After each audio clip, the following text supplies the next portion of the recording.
غیر ضروری طور پر ایک ماہ کے لیے اس کو ڈیٹین کیا جاتا ہے، اس کو غیر ضروری طور پر اس کو ڈیلے کیا جاتا ہے اور سامان خراب ہو جاتا ہے اور ترکی کو نقصان پہنچتا ہے. ان کے جو کانٹریکٹس ہوئے ہوتے ہیں، ایگریمنٹس ہوئے ہوتے ہیں کمپنیز کے ساتھ، وہ وقت پر نہیں پہنچا پاتا، اس لیے وہ ترکی کو اس طرح نقصان پہنچا رہے ہیں. سعودی عرب میں ایک ترکی کا ایک ٹاور تھا بڑا مشہور، اجیاد ٹاور اسے کہا جاتا تھا یا اجیاد فورٹریس اس کو وہ کہلاتا تھا. سعودی عرب نے اس کو ڈیمولش کر کے اس کو ہٹا کر گرا دیا اور اس کی جگہ مکہ کلاک ٹاور بنا دیا، جس کی وجہ سے ترکی اور سعودی عرب میں اختلافات بڑھنے شروع ہو گئے کہ سعودی عرب جان بوجھ کر ترکی کی چیزوں کو نقصان پہنچا رہے ہیں. اسی طرح سے جو سعودی کونسلیٹس ہیں وہ تمام عرب ممالک کے لوگوں کو بار بار ان کو منع کر رہے ہیں کہ آپ نے ترکی میں ٹورزم کے لیے نہیں جانا، آپ نے ترکی کی چیزوں کو بائیکاٹ کرنا ہے، چاہے وہ کافی سے لے کر ان کی انویسٹمنٹ ہو، اس میں اس کی ٹورزم ہو یا کوئی اور چیز، کہ ترکی کی چیزوں کا بائیکاٹ کرنا ہے. یہ کونسلیٹ، ان کا میڈیا بار بار ان چیزوں کو لوگوں کو یاد دہانی کروا رہا ہے کہ ترکی کے ساتھ ترکی کی تجارت کو نقصان پہنچائے اور ان کو بائیکاٹ کرے. اسی طرح سے ایک بہت بڑا اسپینش فیشن برانڈ ہے جس کا نام مینگو ہے، اس نے بھی کہا ہے کہ ہمیں سعودی حکومت نے منع کیا ہے کہ وہ کسی بھی قسم کی چیز اپنی گڈز جو ہے وہ ٹرکی سے امپورٹ مت کریں، ٹرکی سے مت خریدیں. تو اس طرح سعودی عرب اپنے کونسلیٹ کے ذریعے، اپنے جو برانڈز ہیں ان کے ذریعے ان کو منع کر رہے ہیں کہ ترکی سے کسی قسم کا آپ نے کوئی ٹریڈ نہ کریں. اس کے علاوہ آپ کو بتاتے ہیں کہ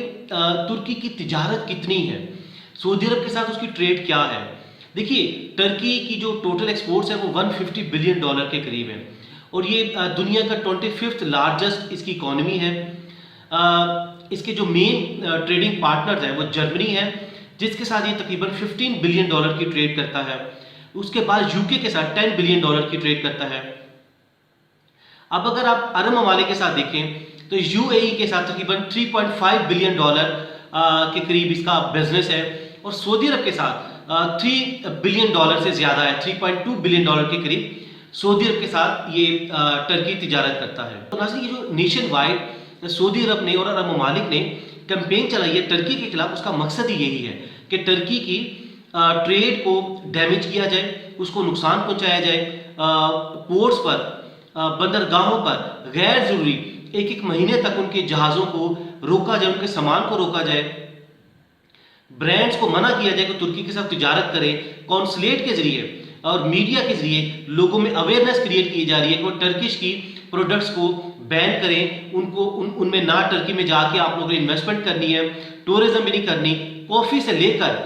ہر چیز آپ بین کریں اور اپنے ملک سے محبت کا ثبوت دیں کہ ٹرکی کے صدر نے سعودی عرب کے خلاف اور عرب ممالک کے خلاف جو سٹیٹمنٹ دی ہے کہ یہ کل نہیں رہیں گے، تو یہ بہت ان کو ایک تکلیف ہوئی ہے اس سٹیٹمنٹ سے. اور ناظرین، اس کے علاوہ ترکی کے صدر بار بار کہہ رہے ہیں کہ یروشلم ہمارا ہے. اس سے بھی آپ سمجھ جائیے کہ کس ملک کو اور کن ممالک کو تکلیف ہے. یقیناً اسرائیل کو تکلیف ہے اس سے کہ وہ کہہ رہے ہیں کہ یروشلم ہمارا ہے، فلسطین ہمارا ہے. اسی وجہ سے تمام عرب ممالک چونکہ وہ اسرائیل کی گود میں بیٹھے ہوئے ہیں اور بھارت کے ساتھ ان کے تعلقات ہیں، تو اسرائیل، بھارت، امریکہ یہ نہیں چاہیں گے کہ ٹرکی خوشحال ہو، اس کی تجارت کو پروموٹ کیا جائے اور وہ ٹرکی کو نقصان پہنچانے کے لیے وہ ہر ممکن اقدامات اٹھا رہے ہیں. وہ سعودی عرب کے ذریعے کر رہے ہیں، وہ یو اے ای کے ذریعے کر رہے ہیں، اور بھی جو جہاں ان کو ترکی کے مفادات نظر آئیں گے وہاں وہ ترکی کو نقصان پہنچائیں گے. سعودی عرب، یو اے ای اور دوسرے ممالک کو خطرہ ہے جو 40 سے زیادہ جب خلافت عثمانیہ ٹوٹی تو یہ ان ممالک میں تقسیم ہو گئی، تو ان کو خطرہ ہے کہ یہ دوبارہ ترکی کے انڈر چلے جائیں گے، اوٹومین امپائر کے انڈر آ جائیں گے. اس لیے یہ نہیں آنا چاہتے، یہ اپنی عیاشیاں نہیں چھوڑنا چاہتے. تو اس لیے یہ